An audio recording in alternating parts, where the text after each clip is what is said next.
Two unverified photos, possibly artificial intelligence-generated images, are circulating on social media that appeared to show Venezuelan President Nicolás Maduro being detained by U.S. military personnel. The authenticity of the images remains unknown, and so far no credible news outlet in the United States or elsewhere in the world has confirmed their veracity. The U.S. military and the CIA have also not released any images of the alleged detention of the Venezuelan president. The images surfaced shortly after President Trump announced the capture of Maduro and his wife from Venezuela's capital in an unprecedented military action against the Caracas regime. The whereabouts of Maduro are currently unknown, and the last time he was publicly seen in the capital was during a meeting with a Chinese delegation. Visuals of that meeting were released by the Venezuelan government just hours before the reported U.S. military raid. In the early hours of Saturday morning, the political map of Latin America was abruptly shaken.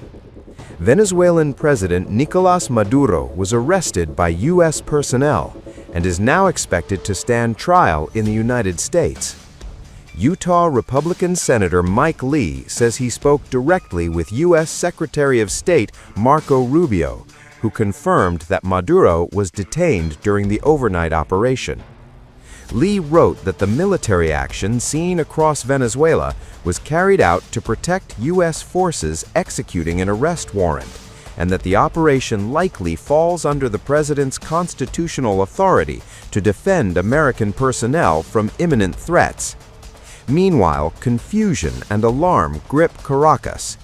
Venezuela's Vice President Delcy Rodriguez says the government does not know the whereabouts of President Maduro or First Lady Celia Flores.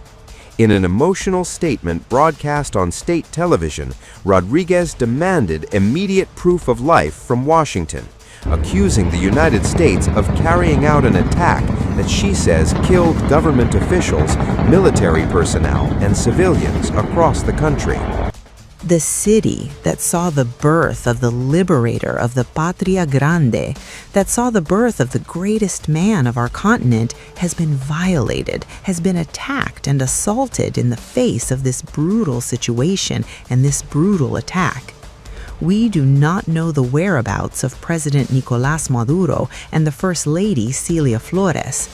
We demand that the government of President Donald Trump immediate proof of life of President Maduro and the First Lady.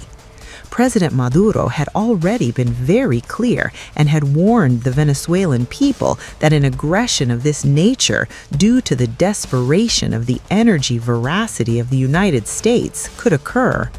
And the first thing that President Maduro said to the people of Venezuela was, "People to the streets, activated in militia, activated all plans." He has given very clear orders to the Bolivariano National Armed Forces to activate all plans in perfect military, popular, and police fusion. As those claims spread, explosions rocked the Venezuelan capital. At least 7 blasts were reported across Caracas shortly before 2 a.m. local time, sending residents rushing into the streets as flashes lit up the night sky. Power outages were reported in parts of the city. The apparent strike lasted less than 30 minutes, but its consequences are still unfolding. President Donald Trump later confirmed the operation, announcing that the United States had carried out a large-scale strike against Venezuela, and that Maduro and his wife had been captured and removed from the country. In his first remarks since the operation, Trump told the New York Times it was, quote, "a brilliant operation." He praised what he described as extensive planning and the performance of U.S. troops, saying further questions, including whether Congress was consulted, would be addressed during a press conference at Mar-a-Lago later today. Behind the scenes, new details are emerging. Sources inside the Venezuelan opposition tell Sky News they believe Maduro's removal was not purely military, but a negotiated exit. The Bolivarian National Armed Forces informed the entire world that in the early hours of today, January 3rd, the Venezuelan people have been subjected to the most criminal military aggression by the government of the United States of America. So far, the barbarity of the invading forces that have desecrated our sacred soil in the areas of Fuerte Tiuna, Caracas, and the states of Miranda, Aragua, and La Guaira has reached the point of striking with their missiles and rockets fired from combat helicopters into residential areas populated by civilians. We are currently gathering information regarding the wounded and the dead. In the face of this vile and cowardly attack that threatens the peace and stability of the region, we raise the strongest denunciation before the international community and all multilateral organizations so that the U.S. government is condemned for its flagrant violation of the United Nations Charter and international law. This invasion represents the greatest outrage the country has ever suffered, driven by the insatiable greed for our strategic resources. Far from any supposed fight against narcoterrorism, this deplorable action seeks to definitively force a regime change and subject us to the spurious designs of North American imperialism, trampling on the inalienable right to self-determination for which our liberators fought and which we are now called to defend with the same dignity. They have attacked us, but they will not break us. United soldiers and people, we will form an indestructible wall of resistance. Our profound calling is peace, but our enduring heritage is the constant struggle for true freedom. We who always extend our hand in genuine brotherhood, today resolutely clench our mighty fist in steadfast defense of what is rightfully ours. Let us unite, for in the unity of the people we will find the strength to resist and to triumph. In the midst of this imperial onslaught, I make a fervent call for serenity and reason, to maintain unity and calm, and in compliance with the Constitution of the Bolivarian Republic of Venezuela, the Organic Law on States of Exception, and the Organic Law of National Security, we fully support the decree of a state of external commotion throughout the national territory. Consequently, the men and women of the Bolivarian National Armed Forces, following the instructions of citizen Nicolás Maduro Moros, constitutional president of the Bolivarian Republic of Venezuela, our commander-in-chief, will deploy all our capabilities for the comprehensive defense of the nation, the restoration of order and peace. Therefore, we will activate across the entire spectrum of the National Geographic space and in perfect popular military police unity, the full operational readiness through the massive deployment of all land, air, naval, riverine, and missile resources.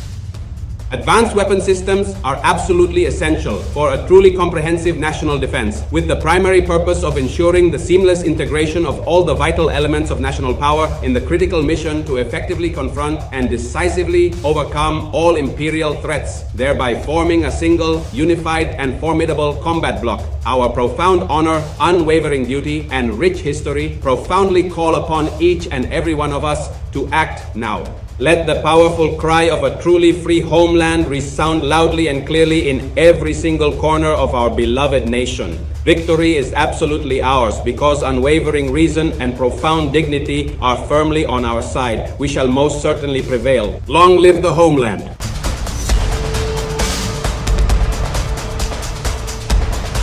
Who exactly Nicolás Maduro is and why he has long been a target of U.S. pressure adds critical context to this moment.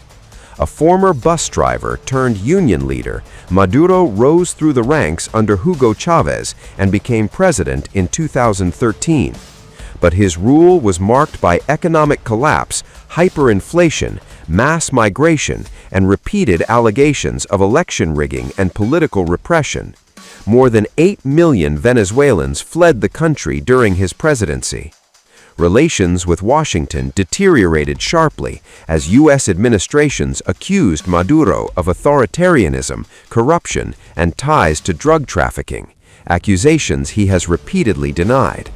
Now, for the first time, the United States claims he is in custody.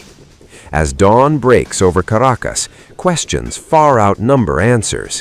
Where exactly is Nicolás Maduro? What charges will he face? And how will Venezuela and the world respond to the removal of a sitting president by foreign force?